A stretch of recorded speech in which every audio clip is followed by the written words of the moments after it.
If you've ever stared at an important task, knowing full well it could change your life, but still opened Netflix, scrolled TikTok, or cleaned the kitchen for the third time today, this is for you. That you're not lazy. You're not broken. Yet procrastination is quietly destroying your dreams, your health, and your future, one delayed day at a time. In the next few minutes, you'll discover the hidden reasons your brain forces you to procrastinate even when the stakes are sky high, and exactly how to break free. One of the upcoming points is extremely important. Miss it, and the rest won't make sense. Stay with me. What if I told you procrastination isn't a lack of willpower? It's your brain's secret survival weapon gone wrong. Your brain is wired to avoid pain and chase pleasure fast. When a task feels boring, uncertain, or overwhelming, your limbic system screams threat. It floods you with stress hormones. To escape that discomfort instantly, it pushes you toward anything that gives quick dopamine. Social media, snacks, YouTube rabbit holes. Procrastination isn't you choosing laziness. It's your ancient brain choosing short-term relief over long-term reward. Studies from Princeton and UCLA show this exact mechanism lights up the same reward pathways as addiction. That you're not weak, you're biologically hijacked. The scarier part? The more you give in, the stronger this neural pathway becomes. It turns into a habit loop you barely notice. You know that guilty rush when you finally close the tabs and tell yourself, tomorrow I'll start fresh? Yeah, we've all been there. Last year, Sarah, a 32-year-old graphic designer, had a dream client waiting. The project could have doubled her income. She opened the brief, felt a wave of pressure, and thought, I'll just check Instagram for 5 minutes to clear my head. 4 hours later, she'd watched makeup tutorials, reordered her spice rack, and cried in the shower. The client went to someone else. Sarah sat on her bed, stunned, wondering why she self-sabotaged something she wanted so badly. That hollow feeling in your chest when you realize another day slipped away, another opportunity gone, while everyone else seems to move forward. It's not just regret. It's grief for the version of you that could have existed by now. That here's what most people get completely wrong. Beating procrastination isn't about more motivation, better apps, or shaming yourself harder. It's about understanding that your brain is protecting you from something it perceives as dangerous. Ignore that, and every to-do list in the world won't help. But what exactly does your brain think is so dangerous about starting that task? The answer will shock you, and it's the real reason procrastination can feel impossible to stop. Coming up next, stay with me. Your brain isn't avoiding the task itself. It's terrified of one specific feeling that task triggers. Guess what that feeling is? It's not failure. It's not even success. The real threat your ancient brain detects is emotional discomfort, any negative emotion tied to the task. Uncertainty feels like danger, fear of not being good enough, instant threat alert, perfectionism whispering, this has to be flawless. Red flags everywhere. Neuroscientists at Caltech found that when we anticipate emotional pain, the amygdala lights up harder than with physical pain. Your brain treats criticism, rejection, or even boredom as survival threats. Because in prehistoric times, negative emotions often meant exile from the tribe, which equaled death. Today, that same wiring makes writing a report feel like facing a lion. So it hijacks you toward distraction for instant emotional relief. The cycle strengthens every time. Research from the Journal of Behavioral Decision Making shows procrastinators score higher on emotional intolerance. They literally feel negative emotions more intensely. You've probably never heard this part before. Procrastination is an emotion regulation strategy. A bad one, but a strategy nonetheless. Ever told yourself, I work better under pressure, just to justify putting something off, even though you know deep down it's a lie? We all do that little mental gymnastics routine. Mike, a 28-year-old software engineer, needed to prepare a presentation for a promotion. Every time he opened the slides, his chest tightened. He imagined his boss judging him, colleagues thinking he was overhyped, so he researched random coding forums instead. Deadline night arrived. He pulled an all-nighter, barely slept, delivered a rushed talk. Didn't get the promotion. He laughed it off publicly. But alone he punched the wall, asking why he always does this to himself. That moment when you finally start at the last minute. Heart racing, stomach in knots, knowing you're capable of so much more, but you've cornered yourself again. It's not just stress, it's quiet shame that whispers. You could have been great today. but you chose safety over growth. Most people get this wrong. They think procrastination comes from poor time management. Truth is, it's almost entirely emotional avoidance. Fix the time management all you want, but if you don't address the hidden emotional trigger, the avoidance wins every single time. And it gets worse. Because here's where it turns dark. Chronic procrastination doesn't just delay tasks. It rewires your brain in ways that make future success feel even more threatening. What comes next might change how you see every missed deadline in your life. Stay with me. This is the part that hits hardest. What if every time you procrastinate, you're not just wasting time? You're literally training your brain to fear success more than failure. Here's the dark truth science has uncovered. Chronic procrastination doesn't just delay tasks. It physically changes your brain.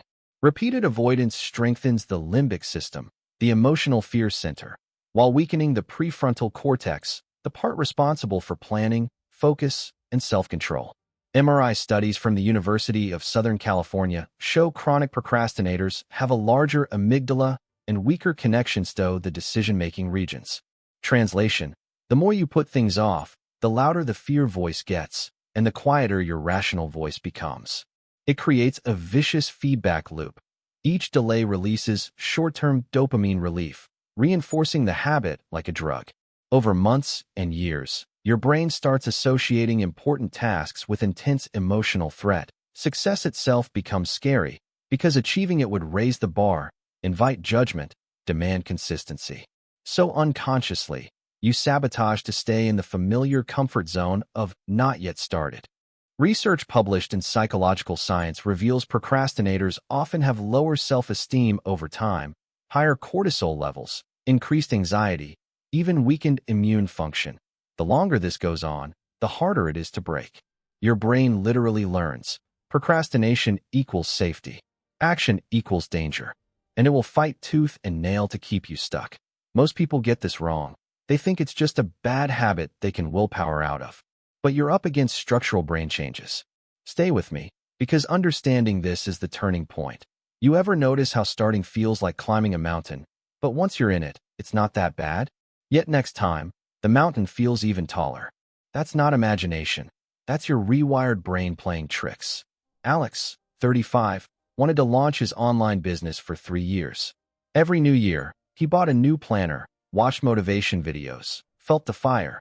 Then nothing. He'd scroll success stories at 2 a.m., feeling inspired yet paralyzed. Friends started businesses, made money, lived freer lives. Alex stayed at his dead-end job, telling himself, "I'm just not ready yet."